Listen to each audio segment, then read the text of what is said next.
নমস্কার বন্ধুরা, অনেকদিন পর মৌয়ের ঘরকন্যাতে আপনাদের সবাইকেই স্বাগত। আজ আমি দুর্গাপুরের এক আকর্ষণীয় উৎসব নিয়ে আপনাদের কাছে হাজির হয়েছি। আপনাদের তো আগেই বলেছি, দুর্গাপুরে আমার জন্ম না হলেও আমি এই দুর্গাপুরে মানুষ হয়েছি।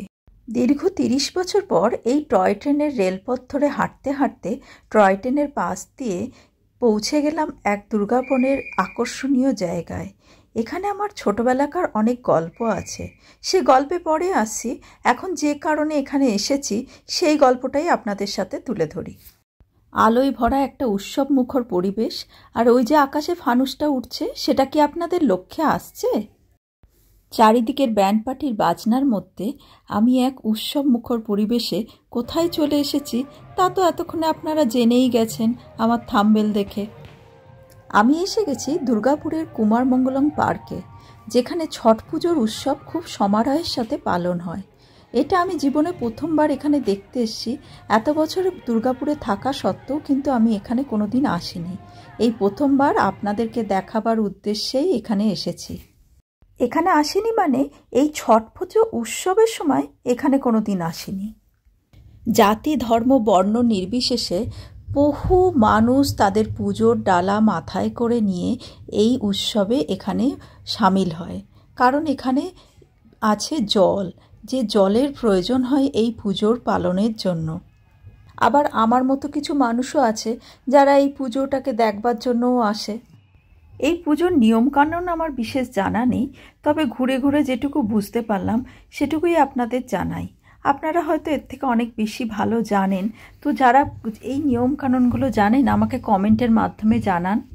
বাঁশ দিয়ে পুরো জলাধারটাকে ঘেরা থাকে, আর সেই জলাধার ঘিরেই থাকে বাঁশগুলো খুব সুন্দর করে ফুল দিয়ে সাজানো, আর প্রত্যেক ঘাট হিসাবে তার নাম্বার করা আছে, আর প্রত্যেকেই তার নাম্বারের অনুযায়ী তার ঘাটে তার পুজোর সামগ্রী নিয়ে দাঁড়ায়, এবং সেখানে তারা একটা মাটির বেদি মতো বানায়, আর সেটাতেই তারা পুজো করে। তারপর তারা সেই জলের মধ্যে নেমে নানা রকম পুজোর নিয়মকানুন পালন করে থাকে।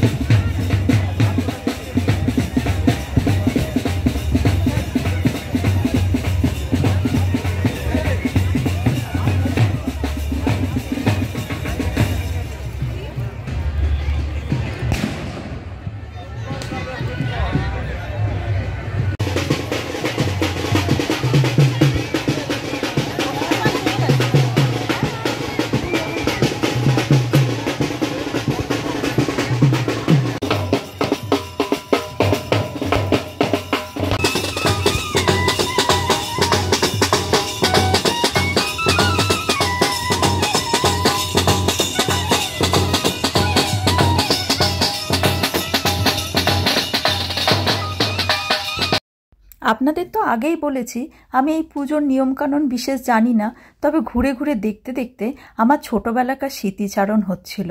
সেই স্মৃতিরই গল্পগুলো আপনাদের সাথে শেয়ার করি। ছোটোবেলায় আমাদের তাড়াতাড়ি পড়াশোনা শেষ করলে বাবা বলতো, চল কুমারমঙ্গলম পার্কে নিয়ে যাব। আর সেই কুমারমঙ্গলম পার্কের ছোট ছোট অনেক স্মৃতি আছে। এখানে স্কেটিং করার জায়গা ছিল, দোলনা ছিল, এই যে জায়গাটা দেখছেন লেকের মতো, এর মধ্যে বোটিং করারও জায়গা ছিল। এছাড়াও আমরা প্রত্যেক 25শে ডিসেম্বরের 4-5 দিনের মধ্যে যে কোনো একদিন আসতাম বিকালের দিকে। এই বিকাল ঠিক না, এই দুপুর 3টে-4টে এরকম টাইমেই আসতাম। আর মা কেক বানিয়ে দিত, সেই কেক নিয়ে আমরা এখানে এসে ছোট করে একটা পিকনিকের মতো করতাম। আমাদের সাথে ঠাকুমা থাকলে আমরা দুজনে মিলে বাসে করে চলে আসতাম, আমি আর ঠাকুমা, আর বাবা আমাদের দুই ভাইকে নিয়ে আর মাকে নিয়ে আসতো। আসলে আমাদের মোটর সাইকেলে ঠাকুমা উঠতে খুব ভয় পেত, সেই জন্য ঠাকুমা কখনোই গাড়িতে চাপতো না।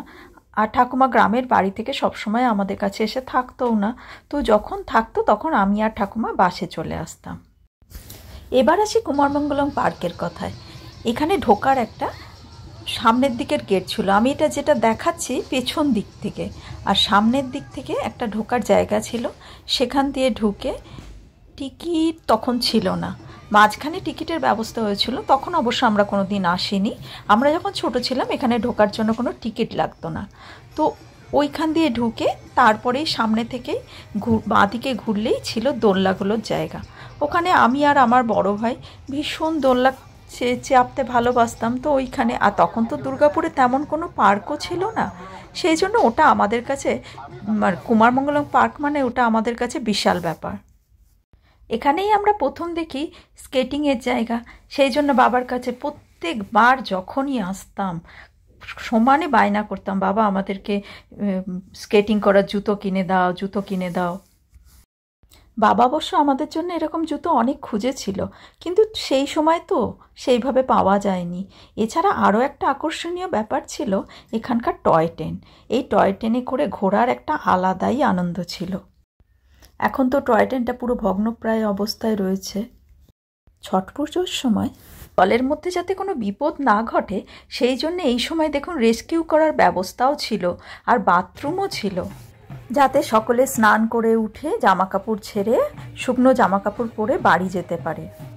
আমি এই বিকালের পুজোটাতেই এসেছিলাম, আর এখানে এইভাবেই এই পুজোটা দেখে আমি খুব খুশিও হলাম।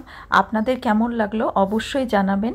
এটা পরের দিন সকালবেলায় আমাদের সামনে একটা জায়গায় এরকমভাবে পুকুর বানিয়ে পুজো চলছিল, তারই ভিডিওটাও শেয়ার করলাম। আমার আনন্দের সাথে সাথে আপনাদের কেমন লাগলো অবশ্যই কমেন্টের মাধ্যমে জানান। আর যদি কিছু ভালো লেগে থাকে অবশ্যই চ্যানেলটাকে সাবস্ক্রাইব করে রাখুন পরের ভিডিওগুলোর জন্য। সকলকে দেখার জন্য ধন্যবাদ।